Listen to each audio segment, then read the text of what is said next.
Hey, how's it going? Josh here from Thorny Jams. I wanted to start doing a new series that I'm going to call Open Tuning Tuesdays. Why am I going to do that, you ask? Well, because I love open tunings. I've always loved them. I love just picking a random tuning, going in and starting to sort of explore without really knowing anything about the chords or the scales or the progressions in that tuning. I just like how it kind of inspires creativity.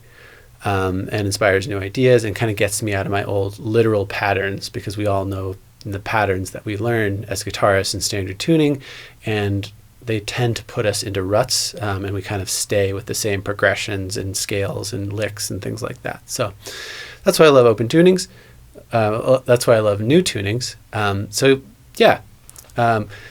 I'll just basically do a quick overview of the tuning, how to get into it, how to make some basic chords, and some of the distinct things to look for in that tuning. And then hopefully it'll just encourage you to pick up your guitar, retune it, and start playing around with that tuning as well. See if it inspires any new ideas. The tuning that I went with today is CGCGAD. So if you're familiar with these types of tunings, that's kind of a mix of open C on the top and then DAD-GAD on the bottom. So kind of a strange combination. I heard about this tuning from Al Petaway on his Dream Guitar Lesson series, which is awesome. I encourage you to check it out. I had my guitar already set up in this tuning, so I figured, hey, why not start with that one? So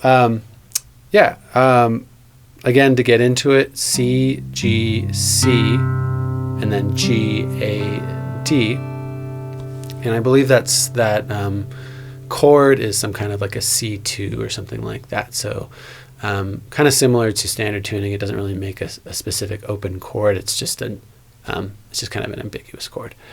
And that is the best thing about this tuning, is that it really encourages a lot of ambiguity. If you love kind of weird chords with like tension in them, or sort of like jazzy, ambiguous chords as I do, then you'll love this tuning.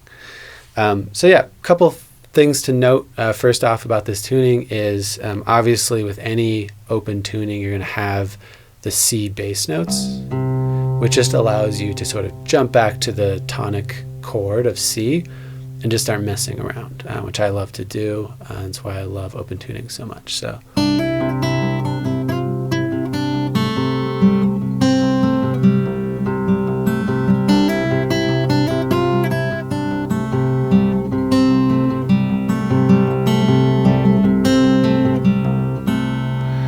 You can also just do some really interesting things with the bass notes as you kind of play that G, but have those drony C strings.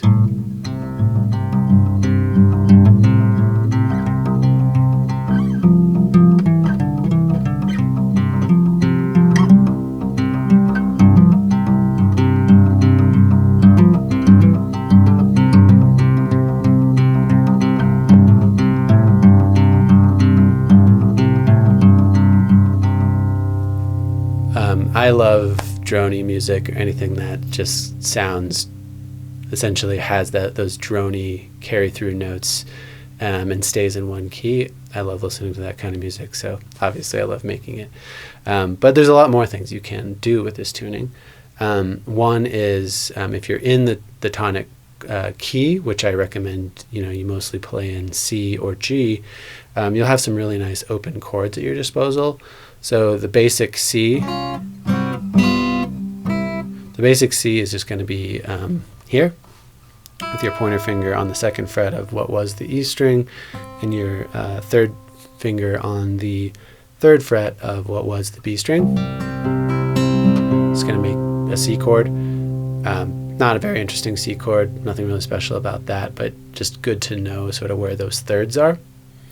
Another thing to keep in mind is you can make a C like this.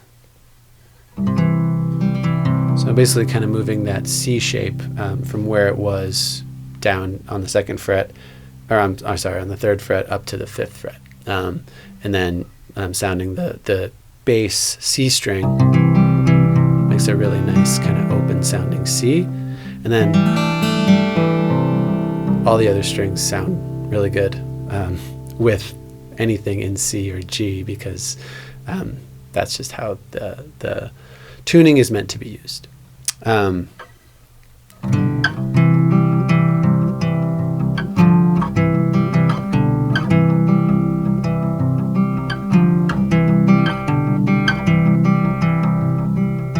love doing stuff like that. So if you have a third available, you can basically just move those thirds around the neck, staying in the key of C, and just keep droning that C string. Just makes some really nice textures. And the same goes with the G string. So with the G, you have a bunch of really cool open chords that you can play. So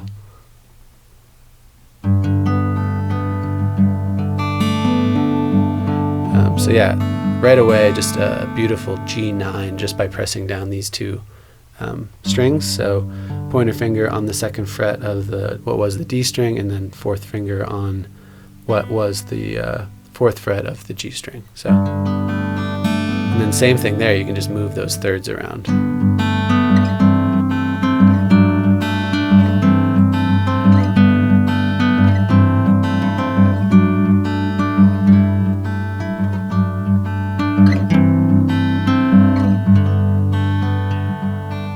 So I love those types of sounds of, there's movement, but you're always kind of rooted in that that tonic note. So got some really nice thirds there, and then you have a sixth if you put your fingers into that A7 shape.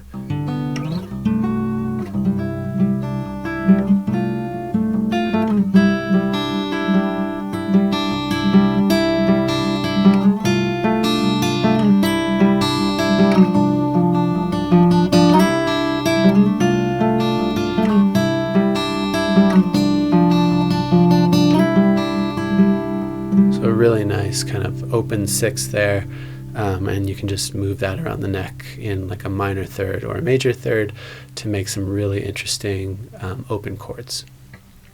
And then moving on to some of the chord shapes you're familiar with. If you use the A minor shape now, it automatically makes it into an A minor 9, which I almost always prefer to A minor. Or any minor, and then you can lift up your ring finger and just make it a normal A minor.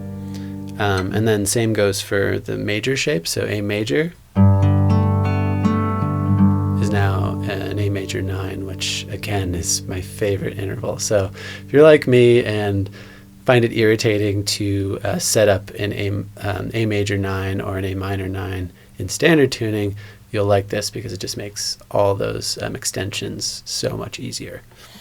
And then, of course, I encourage you to just play around on the neck. There's just a lot of interesting open chords that occur naturally. So.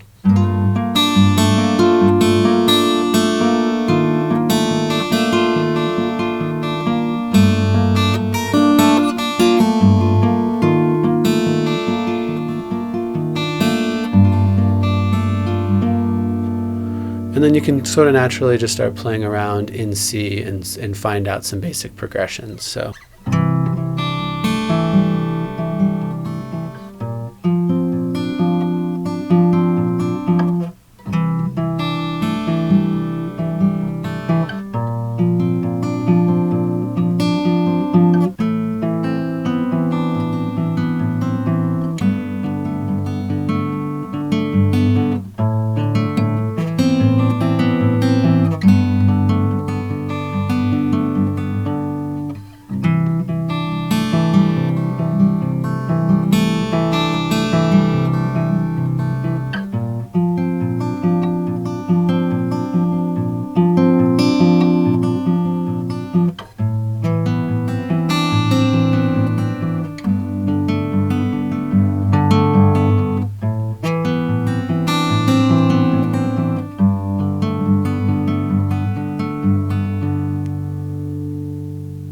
That's really the best thing about this tuning, is being able to just get to all those extended 9 chords really easily on the neck using chord shapes that you already know and like. And then the added bonus of having those C bass notes at your disposal for soloing and to create some interesting chord progressions in C. So yeah, that's all I wanted to touch on for today. I'll get to another tuning next Tuesday, and we can review it together. But in the meantime, I encourage you to pick up your guitar and start playing around in this tuning. Thanks for watching, and I'll see you next week.